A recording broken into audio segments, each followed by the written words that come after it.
En los años 60 y 70 del siglo XX, en México actuaron diversos grupos guerrillos que surgieron en distintos puntos del país. Los mismos en las zonas rurales, como Guerrero, que en las grandes ciudades como Monterrey, Guadalajara y en la Ciudad de México.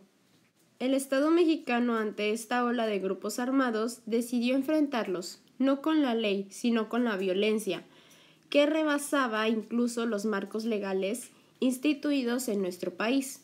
A esta manera terrorífica de enfrentar a los guerrilleros se le conoce como guerra sucia. En esta guerra sucia que implementó el gobierno, desplegó múltiples prácticas, como el encarcelamiento ilegal, la desaparición forzada, la detención de familiares de guerrilleros y la tortura.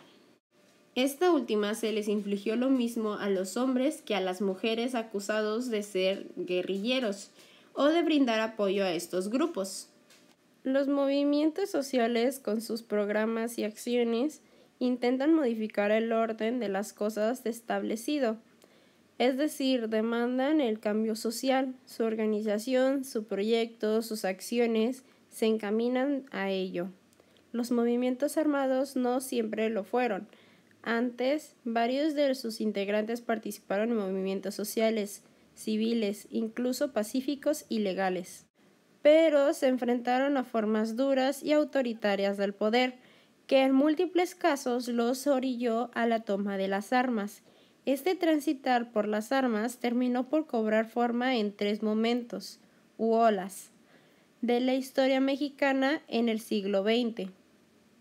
Por otro lado, en Monterrey, un grupo de estudiantes cristianos, algunos de ellos provenientes del Instituto Tecnológico y de Estudios Superiores de Monterrey, al contactarse con la realidad cruda y pobre de comunidades donde se realizaba su servicio social, se radicalizan y participan a su manera en protestas estudiantiles de 1968.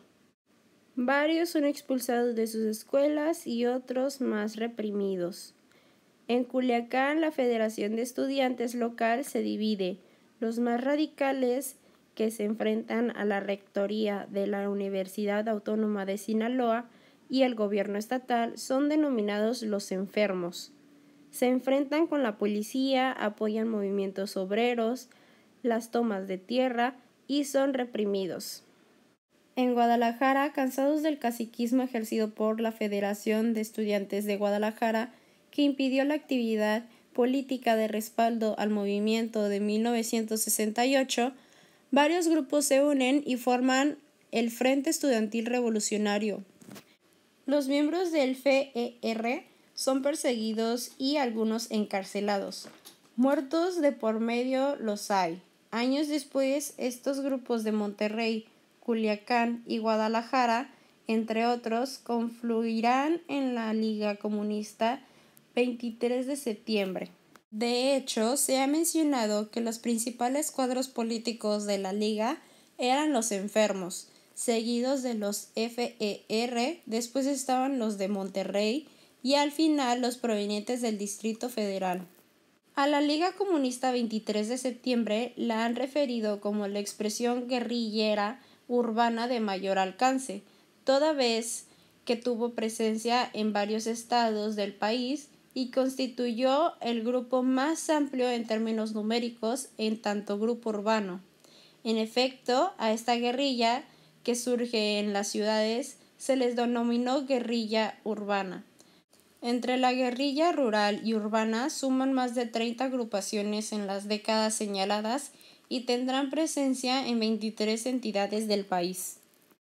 La guerra sucia lo es precisamente porque se rechaza la ley que se dice defender, y se hace desde el poder, en este caso desde el Estado mismo.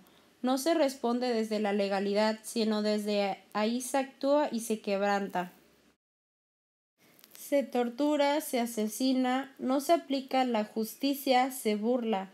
Cierto, la guerra sucia es esa etapa en el que se volcó toda la fuerza de los aparatos de inteligencia para eliminar cualquier acto de subversión e inconformidad social. Lo señala el carácter de guerra sucia es precisamente el rechazo de ley desde el Estado, y es que el gobierno le corresponde responder a la insurgencia armada, pero dentro de la legalidad, sin tortura, desaparecer, asesinar. Se linchó con furia detallada a los guerrilleros, se arrojaron cadáveres al mar. Si en la guerrilla se cometieran actos de salvajismo, al Estado no tocaba la revancha sin escrúpulos.